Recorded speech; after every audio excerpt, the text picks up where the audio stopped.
Seigneur soit avec vous. Et avec votre esprit. Évangile de Jésus-Christ selon Saint Jean. Gloire à toi, Seigneur.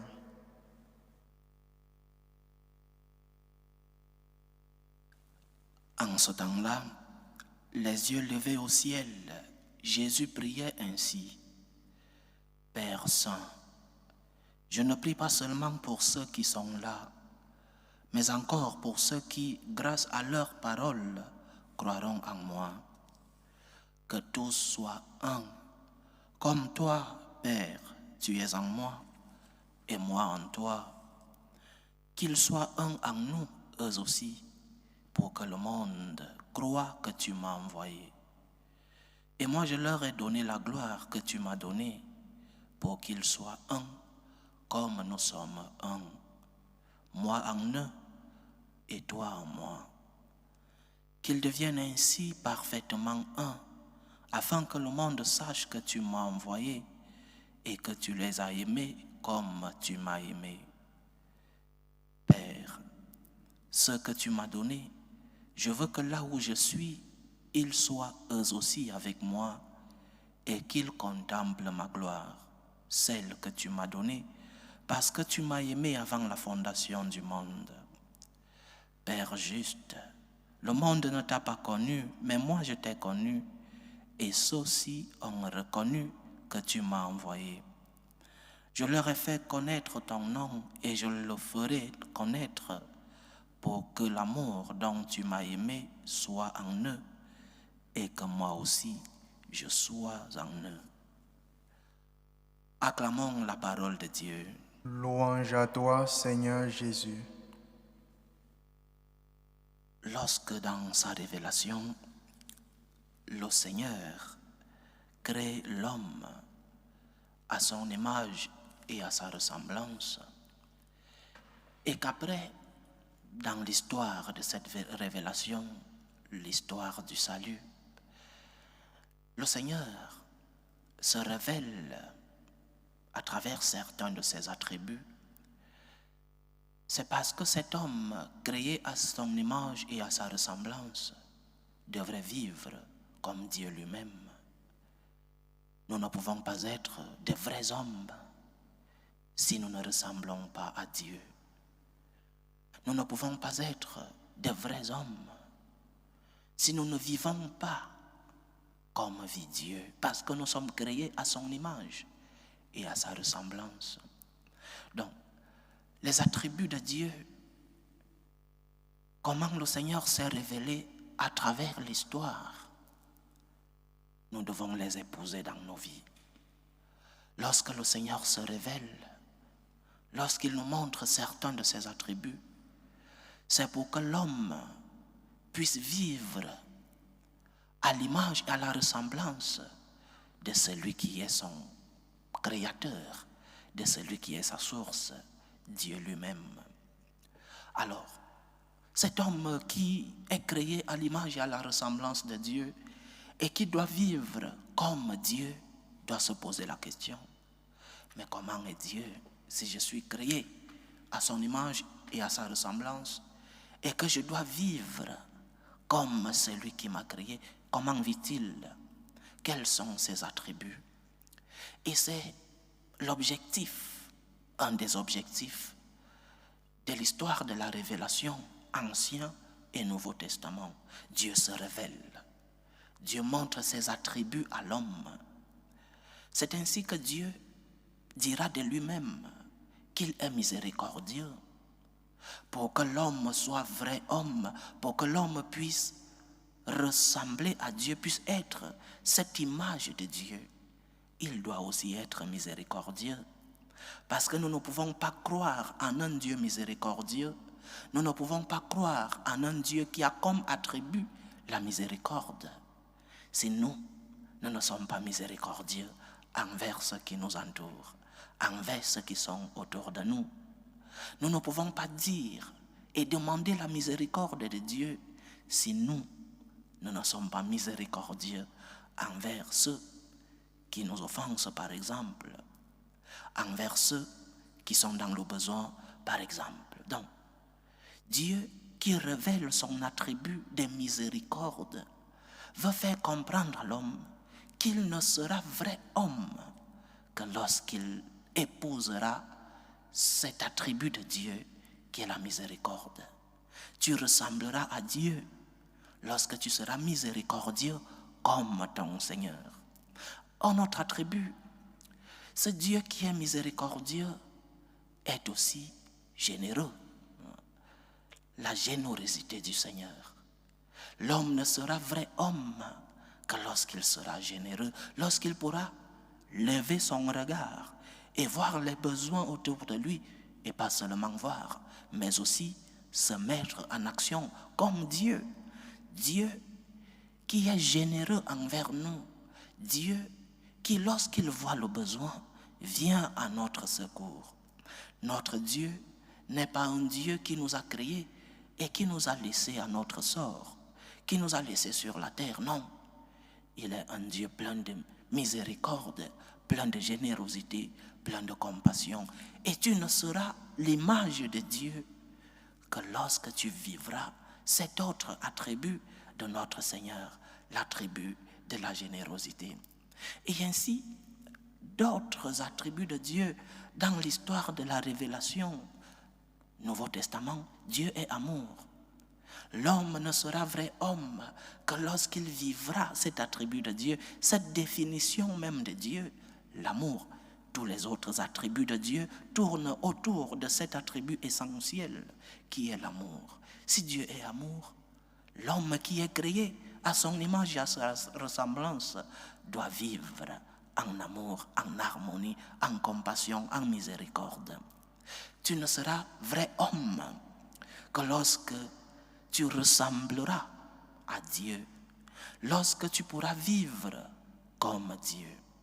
Et l'évangile d'aujourd'hui nous parle d'un des attributs les plus essentiels de notre foi, un attribut de Dieu, mais un des plus essentiels dans notre foi.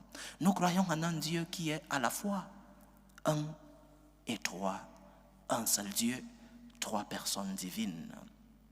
Ces personnes divines vivent en égale dignité, mais en différence de conditions.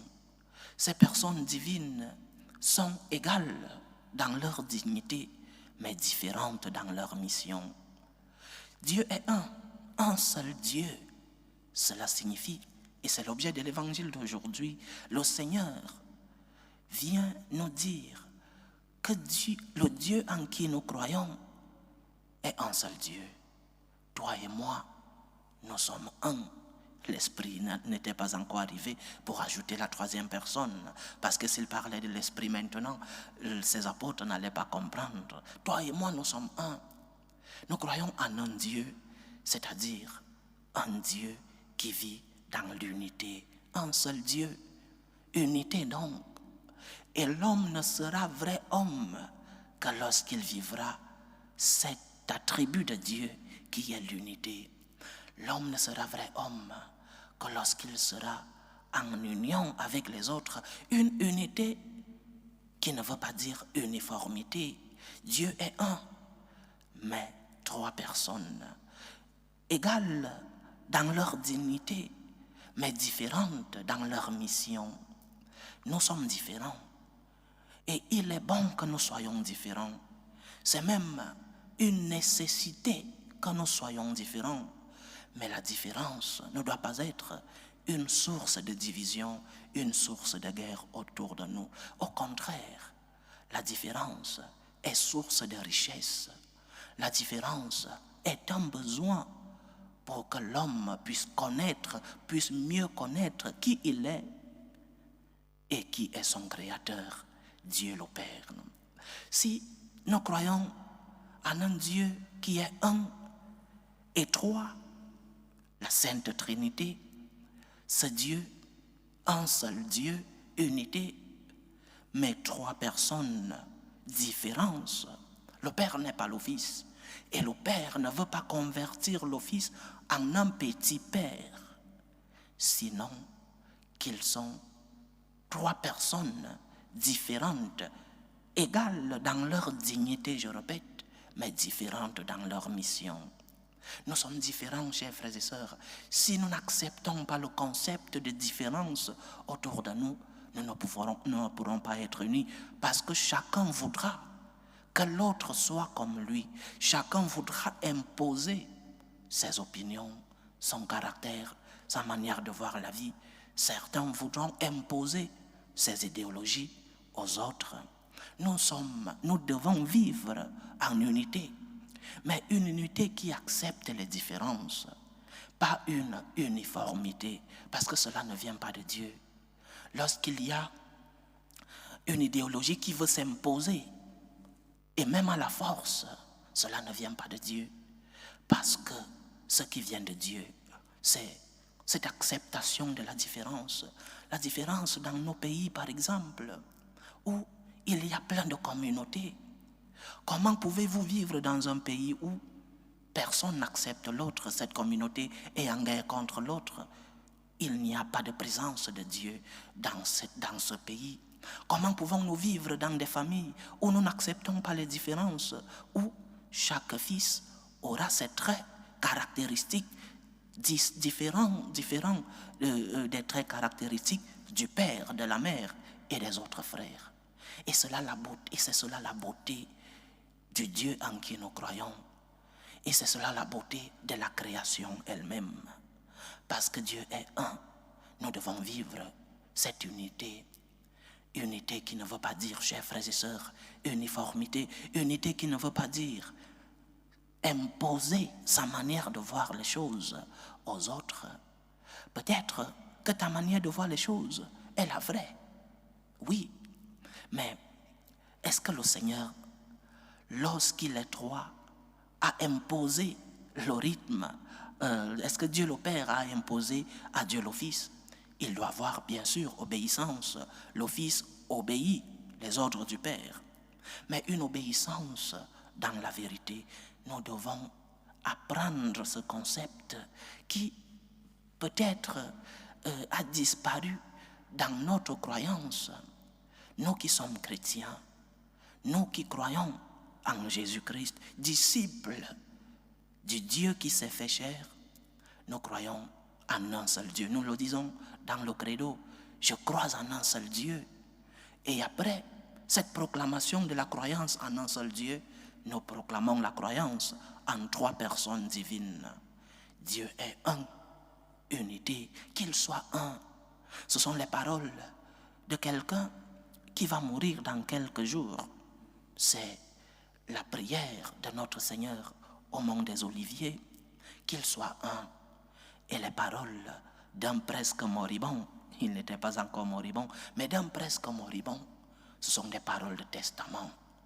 Et l'Évangile nous dit que le Seigneur a levé les yeux au ciel, c'est-à-dire qu'il a prié à haute voix pour que ceux-là qui étaient à côté de lui, certains endormis, ceux qui étaient à côté de lui puissent écouter cette prière. C'est pourquoi Saint Jean n'a pas loupé.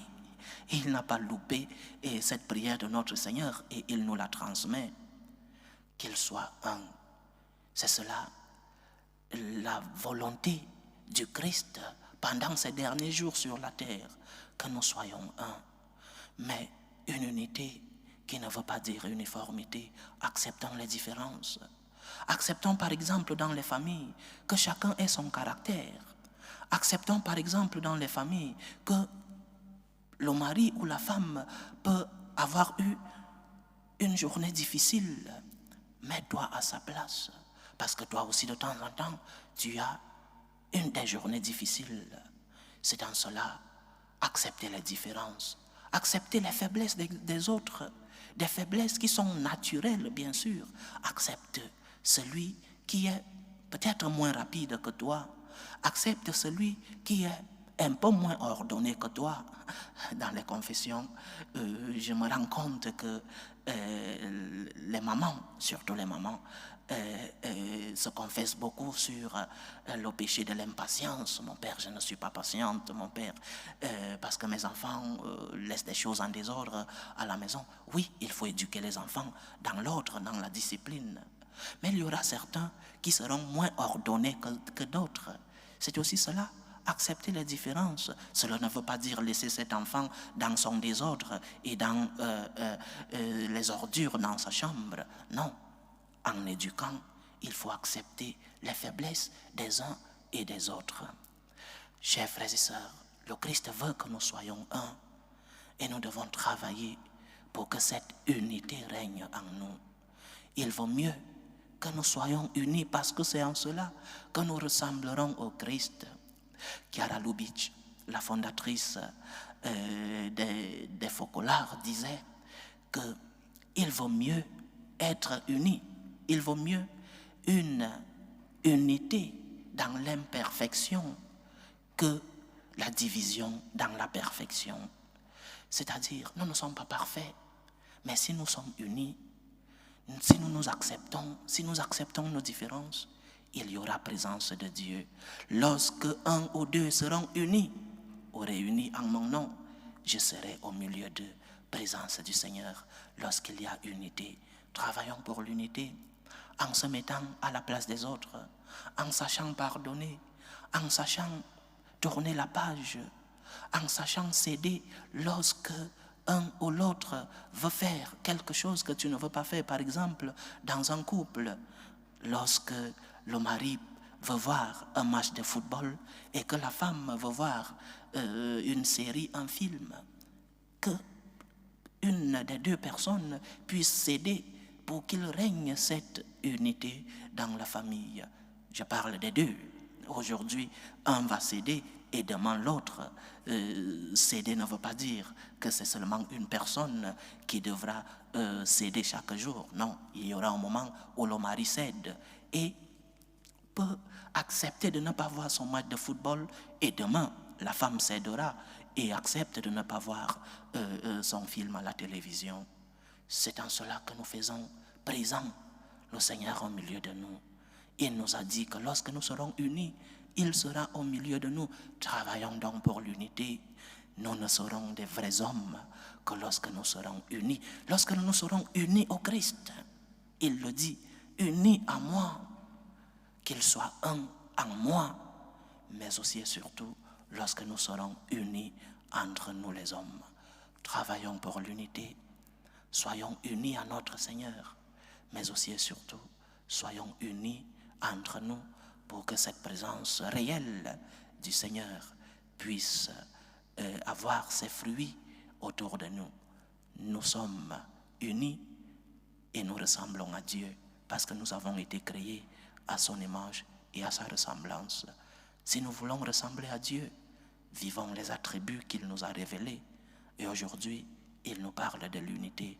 Nous ne serons des vrais hommes que lorsque nous vivrons unis entre nous et avec le Seigneur. Que Dieu nous aide à vivre cet attribut, que le Seigneur nous aide à nous éloigner des divisions, des guerres, parce que où il y a division, où il n'y a pas acceptation de la différence, Dieu n'y est pas présent. Travaillons pour l'unité et nous verrons les fruits de la présence du Seigneur autour de nous. Loué soit Jésus-Christ. À jamais.